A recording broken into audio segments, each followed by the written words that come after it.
Cara mudah memperbaiki batna. Negosiasi itu seni. Tidak hanya sekedar bermain kata-kata untuk memperkuat argumentasi kita dan menjatuhkan lawan kita. Negosiasi juga bukan sekedar kalah dan menang. Siapa mengambil apa, bukan sekedar itu. Akan tetapi, negosiasi adalah seni menempatkan posisi diri di antara para mitra negosiasi kita.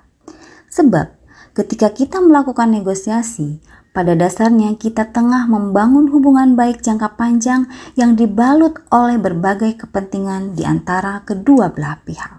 Pada video seri 1, kita sudah membahas mengenai bagaimana memenangkan negosiasi dengan mudah, yakni memperbaiki batna kita. Semakin baik batna kita, semakin kuat posisi kita di antara mereka sebagai mitra negosiasi. Bagaimana membuat batna yang kita miliki agar lebih baik dari batna milik mitra kita?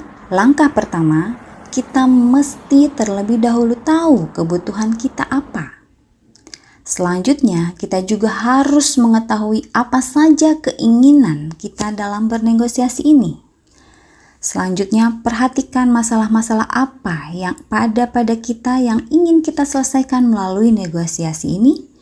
3 hal pokok inilah kunci kita bisa memenangkan negosiasi dengan mudah.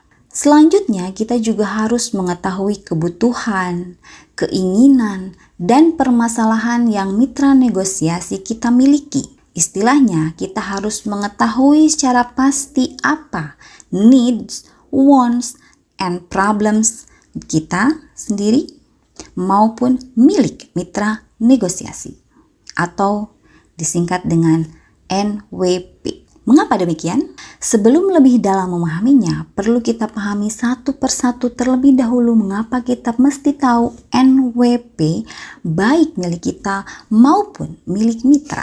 Pertama, needs. Needs adalah kebutuhan. Dalam konteks negosiasi ini, kebutuhan merupakan sesuatu yang mutlak diperoleh. Jika objek negosiasi yang kita hadapi tidak dapat memenuhi kebutuhan kita, maka negosiasi tidak akan pernah terjadi. Begitu juga dengan yang terjadi pada mitra. Sama dengan kita, objek negosiasi harus bisa memenuhi kebutuhan mitra. Siapa yang paling membutuhkan, maka dia akan berada di posisi bargaining yang lemah. Maka penting mengelolanya agar mitra kita tidak melihat bahwa kita sangat membutuhkan objek negosiasi tersebut.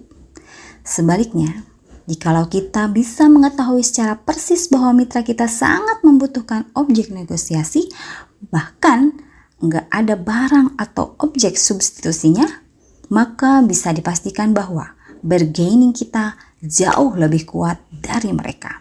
Kedua, wants.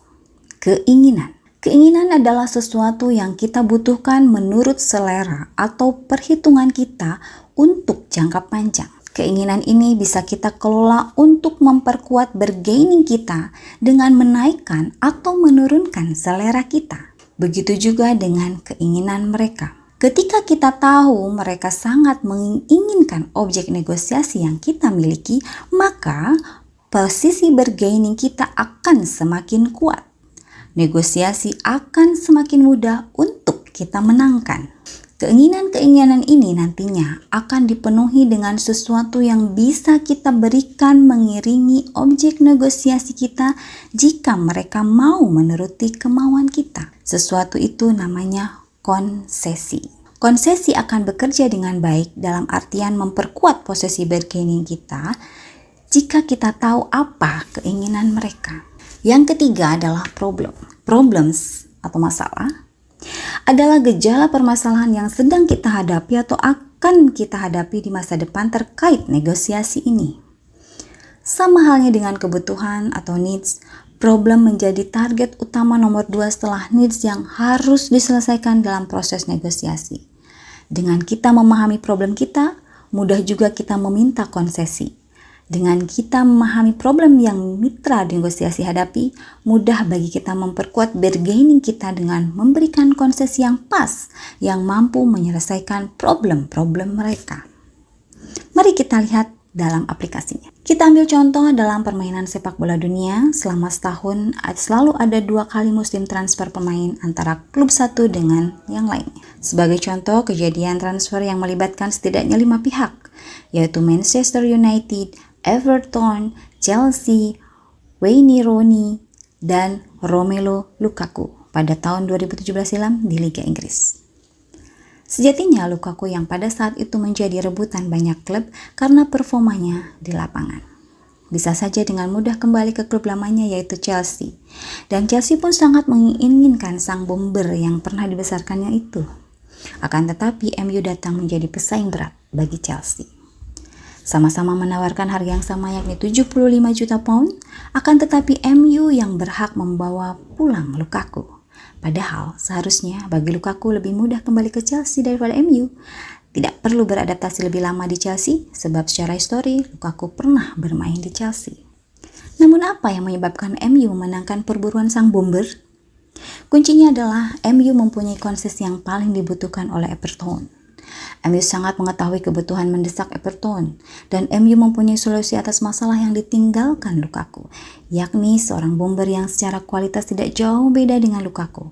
Konsesi itu adalah seorang penyerang MU bernama Wayne Rooney yang juga punya sejarah yang membesarkan nama Rooney di Liga Inggris. Dari peristiwa itu kita jadi paham mengapa kita sangat perlu memahami NWP baik milik kita maupun milik mitra.